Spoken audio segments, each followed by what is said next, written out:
We've been watching this whole entire game play out between the cabal and the patriots who are fighting against the cabal. Now, we understand certain individuals that they committed a huge number of crimes. They lied to the public, and we know that the Justice Department, they are getting prepared and ready to disclose these indictments that they have. And what we're seeing is the first phase of this. Now, we understand there's other investigations going on. There's the Uranium One, there's the Trump dossier, there's the Clinton email scandal, and everything else that's been going on within the government and what these people have been doing. Now, the Department of Justice, they have unsealed an 11-count indictment on Friday to former DoD intelligence analyst turned uranium transportation executive who stands accused of bribery and money laundering scheme involving a Russian nuclear official connected to the Uranium One deal. Now, of course, this is the first phase of it. Do I think they're going to just throw all of it out at once? No, I think what they're going to do is slowly ramp this up and get people used to the idea that there are certain people that have been actually really doing this.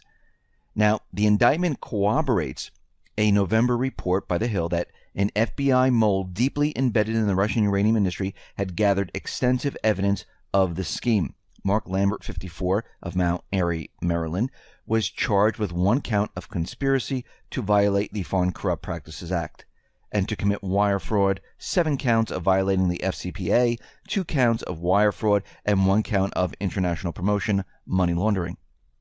The charges stem from an alleged scheme to bribe Vadim Makarin, a Russian official at JSC, Technobexport, a subsidiary of Russia's State Atomic Energy Corporation and the sole supplier and exporter of Russian Federation uranium and uranium enrichment services to nuclear power companies worldwide.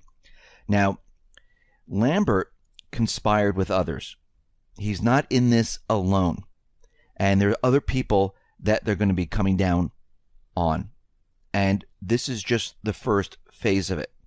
Now, Lambert, he conspired with others at Transportation Corporation A to make corrupt and fraudulent bribery and kickback payments to offshore bank accounts associated with shell companies at the direction of and for the benefit of the Russian official Vadim Makarin in order to secure improper business advantages and obtain retained business with 10X.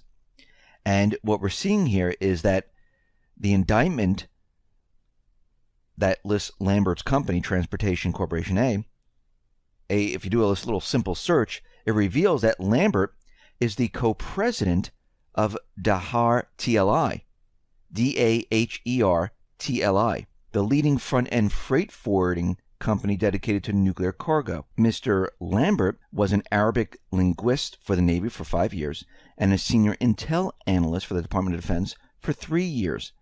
And we see right now that he is mixed up in this Uranium One deal. And we know that the information is going to come out that there are other people because he wasn't in this alone. And it says he was not in this alone.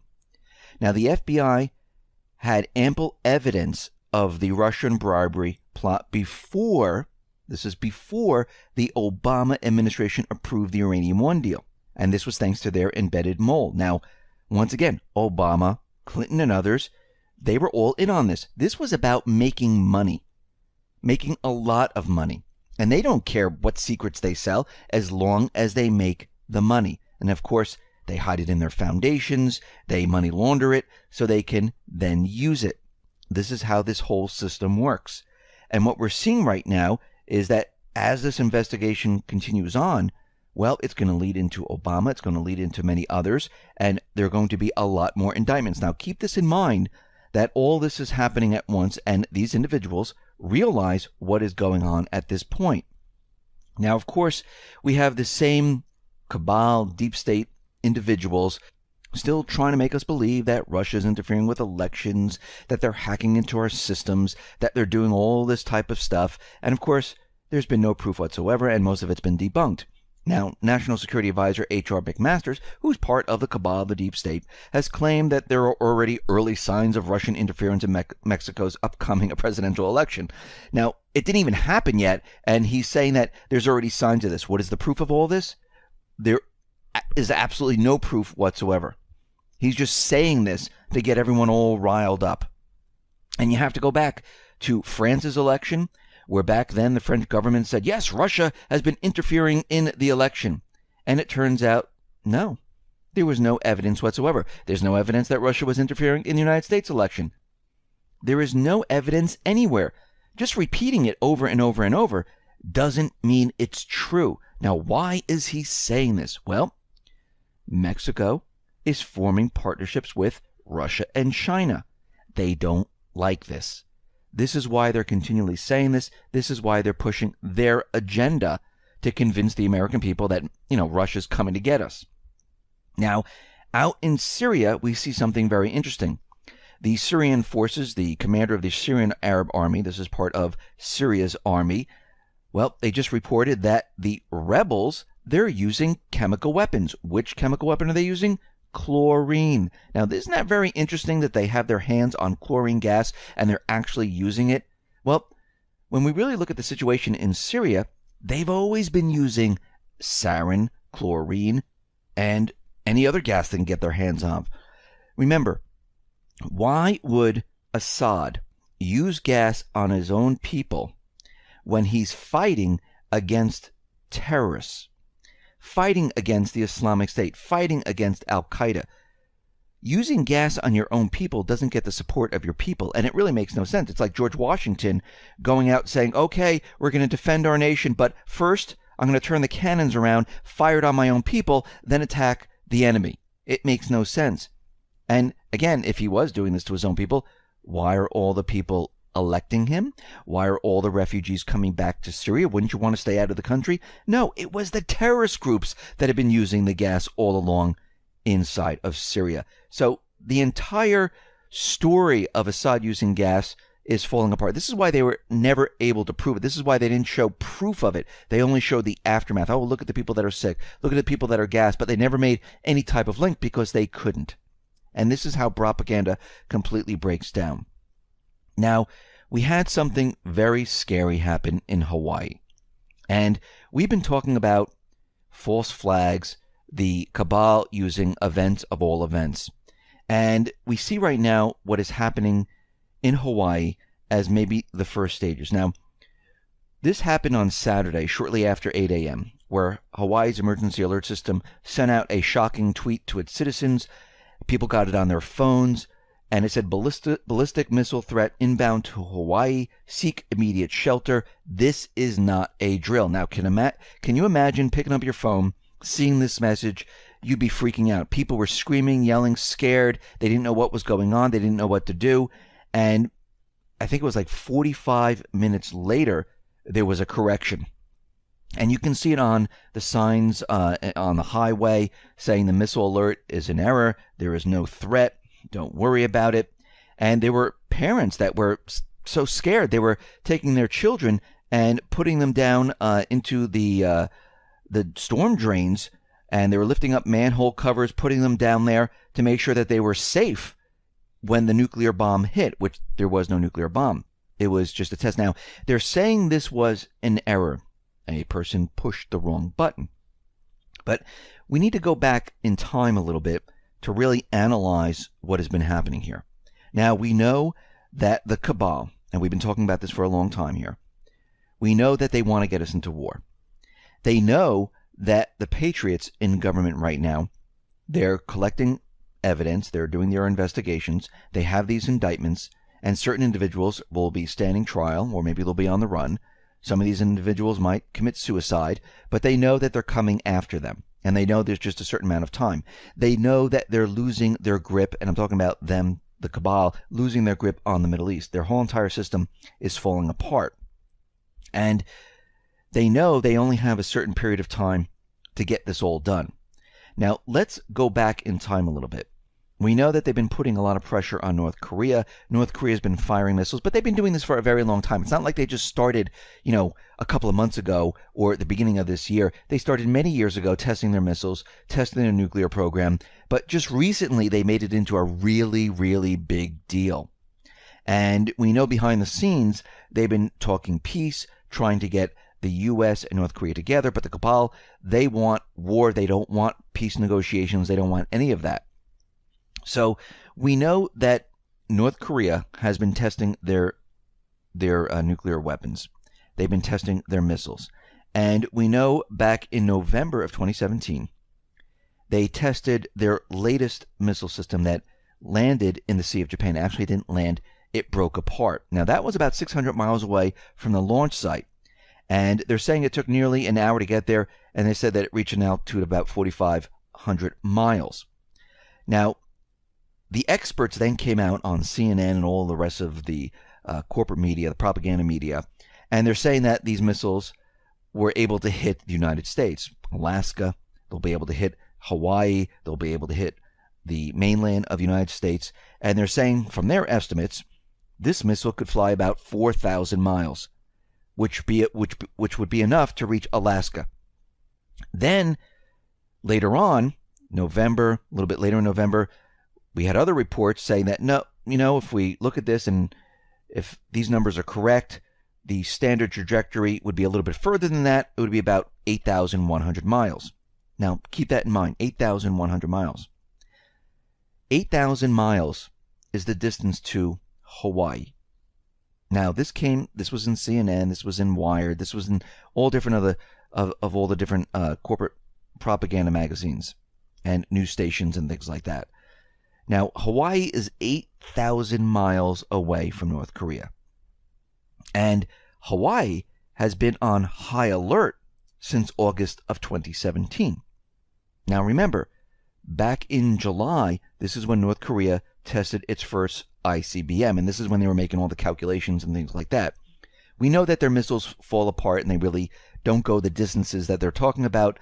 We know that they can't really reach the United States, but they're making the case that they do have the ability. This is why they said it can reach Guam, it can reach Japan. If they do the calculations, now it can reach Hawaii. So in August, Hawaii went on high alert, giving claims by North Korea that its newest intercontinental ballistic missile could fly 8,000 miles. Now, in September, Hawaii started to prep for a North Korean nuclear attack.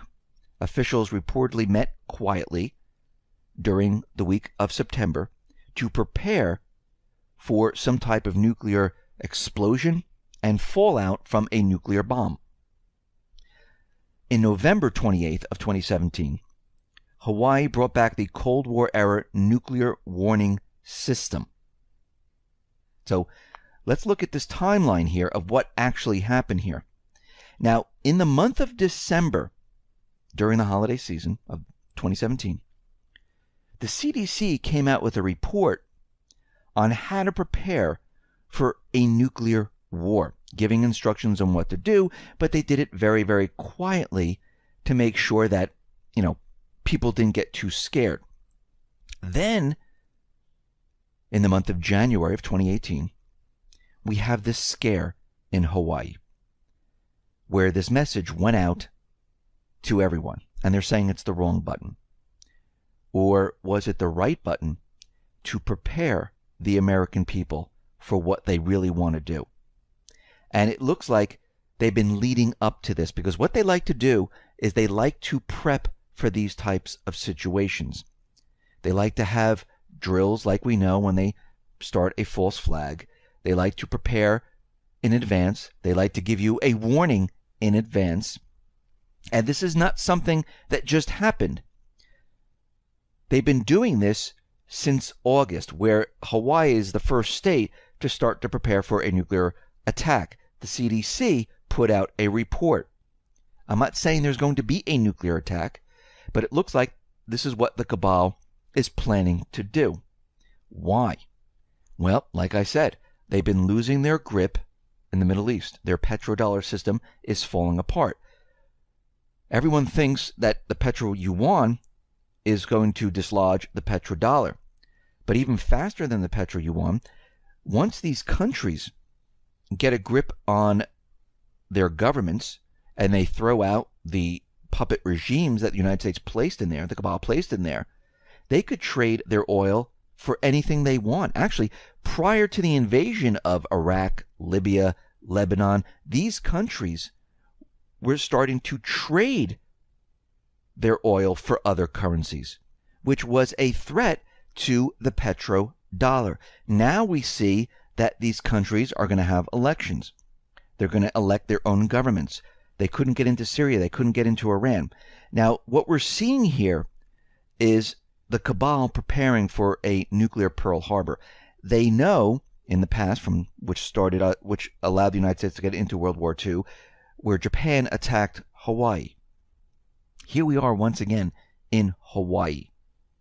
And we can see that they could use Hawaii as their event because, once again, it's far enough away from the United States, but the impact is great. Now, what's very interesting about all of this is that the person pushed the wrong button. And when they pushed the wrong button, the message said this was not a drill. But it took them about, 45, 46 minutes for them to put a correction out there. Now, once you push that button, you already know that it's the wrong message because it's going everywhere. And it doesn't take that long to see that message, especially those individuals that are working in there seeing the message go out. Why did they wait so long? Did they want the president to react? Did they want people really to believe that this was going on? Did they want to see how they reacted to this message and what people would do? Remember, when you do something like this and it's going to be a false flag, you need to see the reaction of people on how they would react to a situation. This is why they have these drills and things ahead of time, because they like to see how people are going to react and what they're going to do. Are they just going to stay in their homes? Are they going to run outside? What are they going to do? And again, this will allow them to, fire this nuclear missile. It's not coming from North Korea, but they're going to make it look like it's coming there, and maybe it will explode outside of the island. Maybe a couple of miles away, because they wanted to see where people would hide and go and where would they seek shelter, and they wanted to test the reaction of individuals. And from the timeline and what has been happening here, and we know there's other states that have been preparing for nuclear drills, an attack, we could see that this is most likely part of the cabal's plan to scare the people, get them ready for their event. And they waited a very long time. Did they want to see what the president was going to do? Of course they did. They wanted to see the reaction of not just the people, but everybody. So they're ready for what they're going to do here. And we could see already, maybe they wanted Trump, maybe they thought he was a hothead, he was just going to push a button and fire a nuclear missile at North Korea. Maybe that's what they really wanted to happen. That's why they waited so long. But we can see at this point, this is definitely in preparation for their main event. These things just don't happen by mistake. It happened on purpose. And I know they're going to come out there and tell you, oh, this guy's new or the girl's new, whoever it was. They didn't know what they were doing. They weren't trained. We're going to have an investigation of why this happened.